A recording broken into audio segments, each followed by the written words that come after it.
بسم اللہ الرحمن الرحیم۔ بخاری شریف جلد سوم حدیث نمبر 1364۔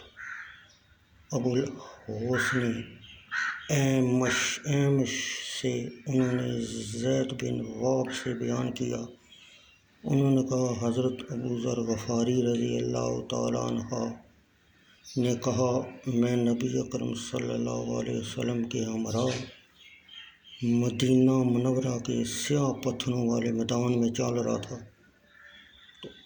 تو احد پہاڑ ہمارے سامنے آیا تو آپ نے فرمایا اے ابو ذر غفاری رضی اللہ تعالیٰ عنہ، میں نے عرض کیا یا رسول اللہ صلی اللہ علیہ وسلم غلام حاضر ہے۔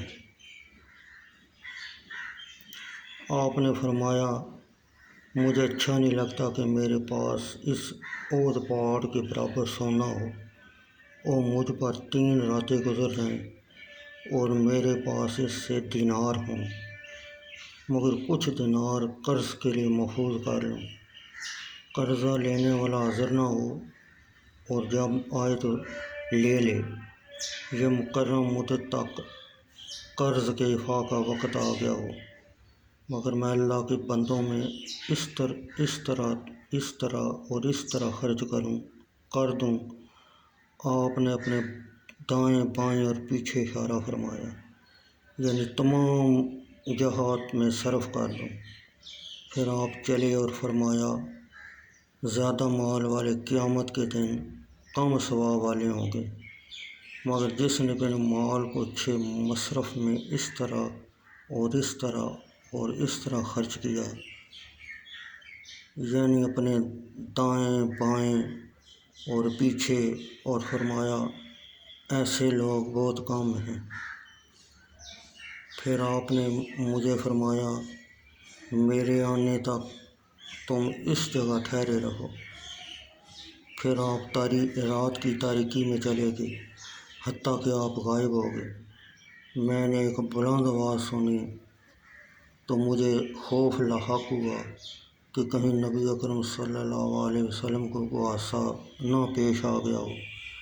میں نے آپ کے پاس جانے کا ارادہ کیا تو میں نے آپ کے قول کو یاد کیا جو آپ نے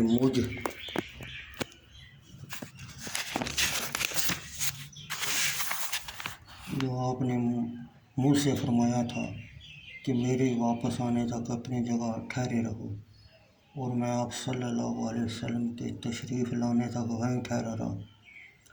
جب تشریف لائے تو میں نے عرض کیا یا رسول اللہ صلی اللہ علیہ وسلم، میں نے ایک آواز سنی اور میں خوفزدہ ہو گیا، اور میں نے آپ سے آپ کا قول ذکر کیا۔ آپ نے فرمایا کہ تم نے آواز سنی تھی؟ میں نے عرض کیا جی ہاں۔ آپ نے فرمایا جبرائیل علیہ السلام تھے جو میرے پاس آئے تھے، انہوں نے کہا آپ کی امت میں سے جو شخص فوت ہو گیا اس حال میں کہ اس نے اللہ عز و جل کے ساتھ کسی کو شریک نہیں ٹھہرایا، وہ جنت میں داخل ہوگا۔ نبی اکرم صلی اللہ علیہ وسلم نے فرمایا میں نے کہا اگرچہ اس نے چوری کی۔